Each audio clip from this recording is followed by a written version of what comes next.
Varicose veins కి సరైన చికిత్స కోసం సంప్రదించండి ఎవిస్ హాస్పిటల్. నమస్కారం. ఈరోజు మనతో పాటు ఉన్నారు ప్రముఖ ఆధ్యాత్మికవేత్త శ్రీ డాక్టర్ అనంతలక్ష్మి అమ్మగారు. నమస్తే మా. శుభం భూయాత్.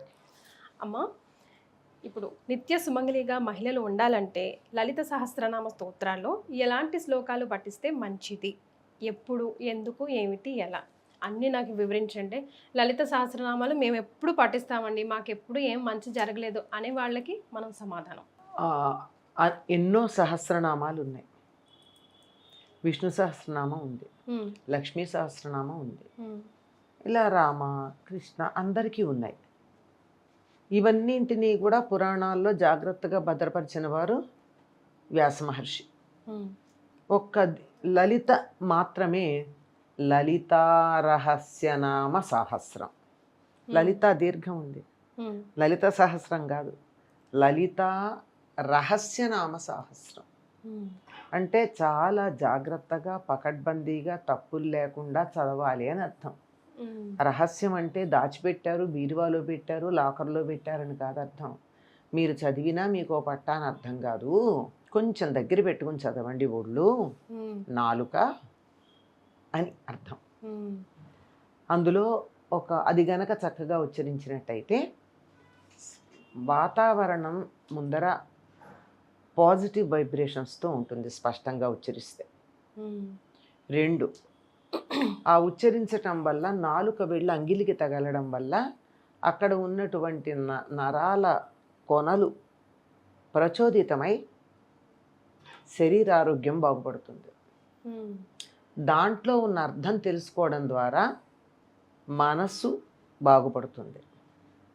దాంట్లో ఉన్న అర్థాన్ని ఇంతో అంతో ఆచరణలో పెట్టడం ద్వారా మనిషి ఉద్ధరించబడతాడు.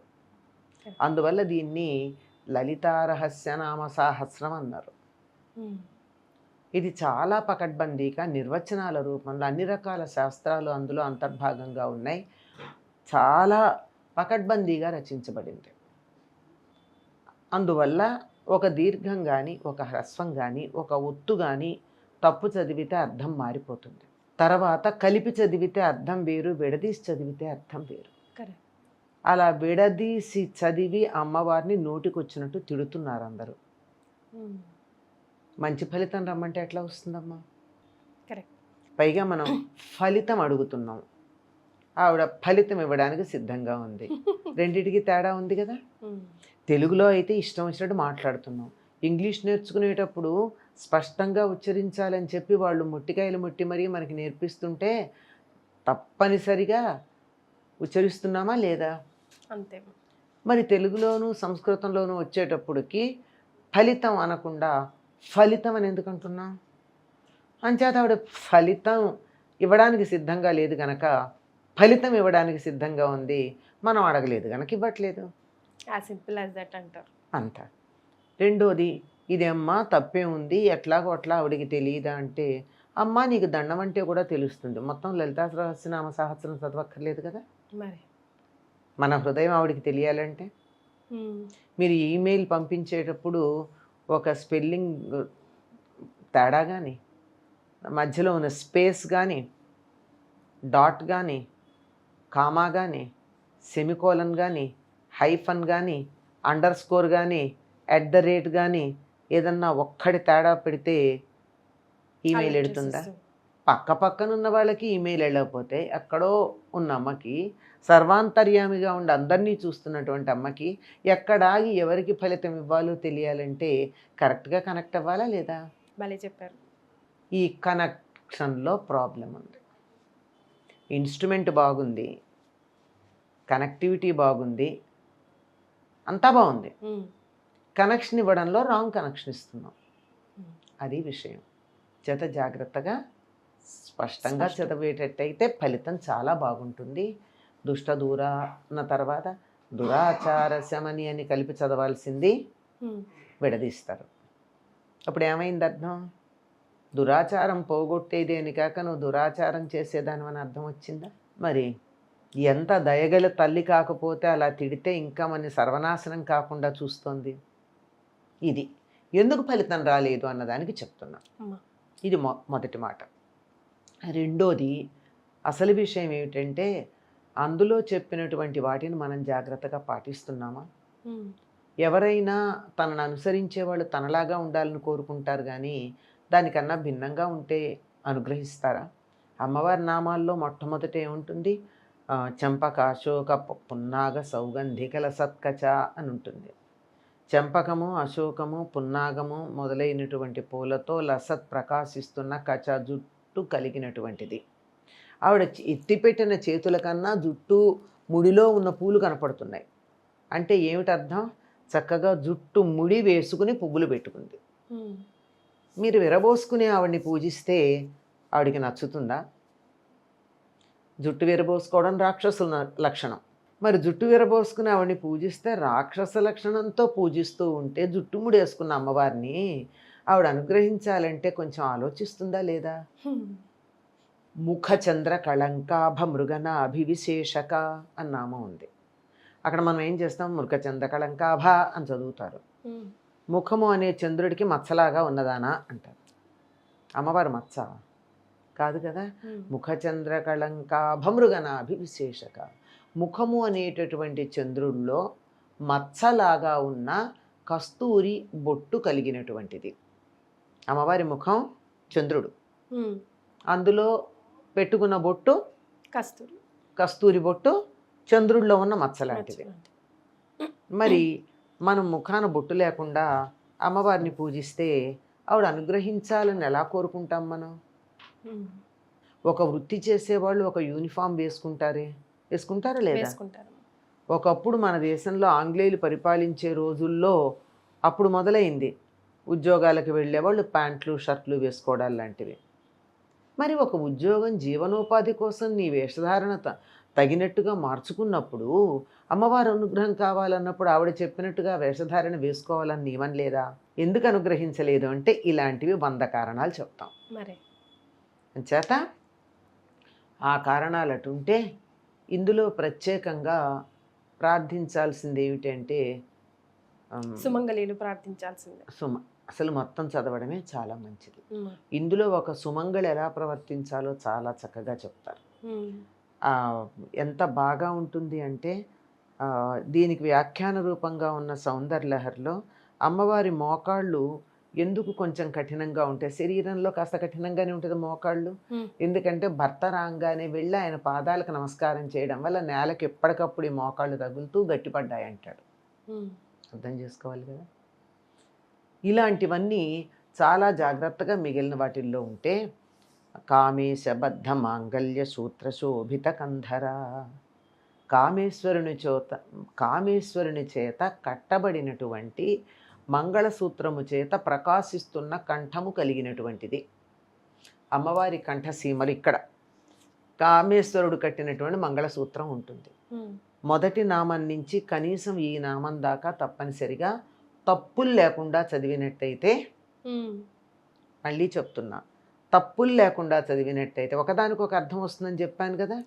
ఒకదానికి ఒక అర్థం రాకుండా తప్పులు లేకుండా గనక చదివినట్టయితే తప్పనిసరిగా స్త్రీలకి 5వ తనం ఎక్కువగా ఉంటుంది. ఇది అమ్మవారిని పూజిస్తే సరిపోయిందా?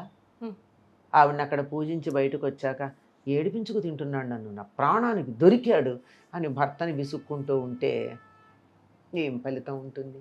అమ్మవారిని ఏడిపించకుండా చూస్తుంది, అయిపోయింది. సింపుల్. అవునా కాదా? ఏడిపించకుండా చూడాలంటే అతని స్వభావం మారదు కనుక జరిగేదేమిటి? అంచేత అమ్మవారిని పూజించటంతో పాటు పతివ్రతల చేత పూజించబడితే సంతోషించేది అని ఉంది. అంచేత నీకు పాతివ్రత్యం కలిగి ఉండాలి. పాతివ్రత్యం అంటే భర్త కొడితే పడమని కాదు, కొట్టకుండా ఉండేట్టు చూడాలి. చాలా మార్గాలు ఉన్నాయి కొట్టకుండా ఉండేట్టు. ఒకటి, కొట్టే ఛాన్స్ ఇవ్వకుండా నీ బిహేవియర్ మార్చుకోవడం ఒకటి, మొదటిది. కొట్టే స్వభావం మారేట్టుగా ప్రవర్తించడం ఇంకోటి.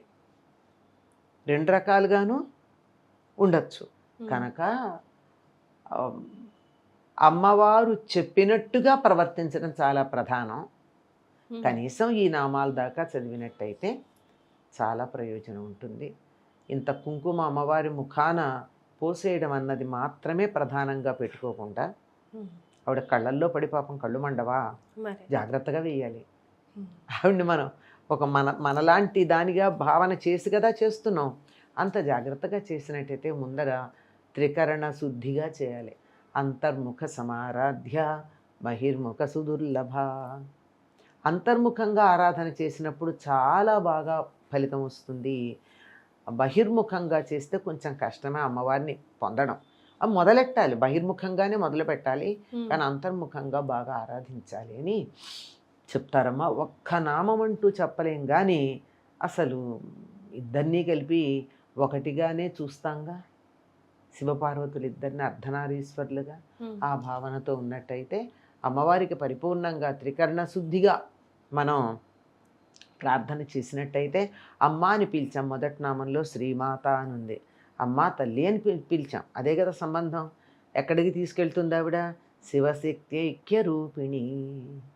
శివుడు శక్తి కలిసి ఉన్నటువంటి ఏకరూపంతో ఉన్నది. ఏకరూపంతో ఇద్దరు ఉన్నారంటే విడిపడడం కానీ, ఒకళ్ళు ముందు ఒకళ్ళ తర్వాత వెళ్ళిపోవడం కానీ కాక శాశ్వతంగా కలిసి ఉంటారు కదా. మరి ఈ నామం దాకా చెప్పాలి. 999వ నామం శివశక్తి ఐక్య రూపిణి అని. మరి అక్కడి దాకా అన్నా చెప్పాలి. ఒక్కటి అంటే షార్ట్ కట్లు ఎప్పుడు అంతగా పనిచేస్తాయా అంటే ఏమో అనుమానమే. కనుక కనీసం ఇదన్నా చేస్తూ ఏమీ లేకపోయినా కుదరకపోయినా ఈ 3 వేళ్లతో కుంకుమ తీసుకుని, ఈ 3 వేళ్ళు, ఈ వేలు కాదు, ఈ మధ్య 2 వేళ్ళు, ఈ వేలు కుంకుమ తీసుకుని శ్రీమాత్రే నమః, శ్రీమాత్రే నమః, శ్రీమాత్రే నమః అని 3 సార్లు 3 చిటికలు కుంకుమ అమ్మవారికి వేసి త్రికరణ శుద్ధిగా మనస్ఫూర్తిగా నమస్కారం చేసుకోండి. ఓపికందా లలితా రహస్యనామ సాహస్రం తప్పులు లేకుండా చదవండి. ఇంకా కొంచెం ఓపికందా ఖడ్గమాల చదవండి. ఖడ్గమాలలో బీజాక్షరాలు పక్కకు పెట్టి చదవాలి. ఉపదేశం లేని వాళ్ళు బీజాక్షరాలు చదవకూడదు. ఆ తరువాత ఆ పైన ఇంకా ఓపికంటే త్రిశతి చదవండి. ఇంకా ఓపికంటే సౌందర్య లహరి చదవండి. ఇంకా ఓపాన శక్తి మీకు ఏదుంటే అది. ఏమీ లేదండి, నాకు చాలా ఎక్కువ పనుంది, ఇంట్లో వాళ్ళకి సేవ చేసుకోవాలి, పిల్లల్ని చూసుకోవాలి, అత్తగారిని చూసుకోవాలి, మామగారిని చూసుకోవాలి, మా ఆయనకు ఉద్యోగంలో 24 గంటలు 20 గంటలు ఉద్యోగంలోనే ఉంటాడు, నేను ఇవన్నీ చూసుకోవాలి, మధ్యలో కూర్చుని పూజ చేయడం అనేది నాకు ఎక్కువగా కుదరదు, ఇంటి వ్యవహారాలు సర్దుకోవాలి. శ్రీమాత్రే నమః నమస్కారం చేయండి. చేసేటప్పుడు ఇంకోటి ఏం చేయాలో తెలుసా? పిల్లలకి చేసేటప్పుడు వాళ్ళంతా అమ్మవారి స్వరూపాలను చేయాలి. అత్తగారికి చేసేటప్పుడు ఆవిడ కూడా అమ్మవారి స్వరూపం చేయాలి. భర్తకి చేసేటప్పుడు సాక్షాత్తు కామేశ్వరుడు అన్నది అంటే అమ్మవారి యొక్క భర్త భగవంతుడు అని చేయాలి. తనని తాను శ్రీమాతగా భావించుకుని చేయాలి. ఇలా చేస్తే కూర్చుని గంటల తరబడి పారాయణలు చేసిన దానికన్నా ఎక్కువ ఫలితం ఉంటుంది. అమ్మ ఒక్కొక్కసారి అనుకున్న మధ్యలో ఆపేసి వెళ్ళవలసి వస్తుంది. ఒక ఫోన్ కాల్ వచ్చిందనో, అత్తగారు పిలిచారనో, మామగారు పిలిచారనో, హస్బెండే పిలిచాడనో, అప్పుడు మళ్ళీ మొదటి నుంచి స్టార్ట్ చేయాలా, లేకపోతే ఎక్కడ ఆపేసాం అక్కడ మొదలు? మనం సాత్వికంగా చేస్తున్నామమ్మా ఇళ్లల్లో పూజలు. మనమేమి తామసికమో రాజసికమో కాదు కదా, అది కూడాను. తర్వాత ఏమంటారు, వామాచారం కాదు కదా, ఒక దీక్ష ఏం తీసుకోలేదు కదా, మామూలుగా అనుకుంటున్నాం కదా. మధ్యలో ఆపినా అక్కడికి నమస్కారం చేసమ్మా నువ్వే ఆ రూపంలో పిలుస్తున్నావని పెడుతున్నాను అని చెప్పి వెళ్ళి అటెండ్ అయ్యి వచ్చేయండి. లేదు నేను ఏదో నాకు ఒక కోరిక ఉంది, నేను రోజుకి 5 సార్లు 3 సార్లు చదువుతాను అని దీక్ష పెట్టారనుకోండి, కోరిక కోరుకుని దీక్షగా చేస్తే మాత్రం కదలకూడదు అయిపోయే వరకు.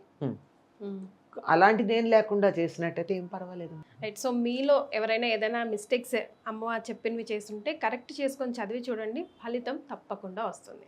ఫలితం వస్తుందని చెప్పారు కదా, వస్తుంది. అది నమస్కారం. శుభం భూయాత్.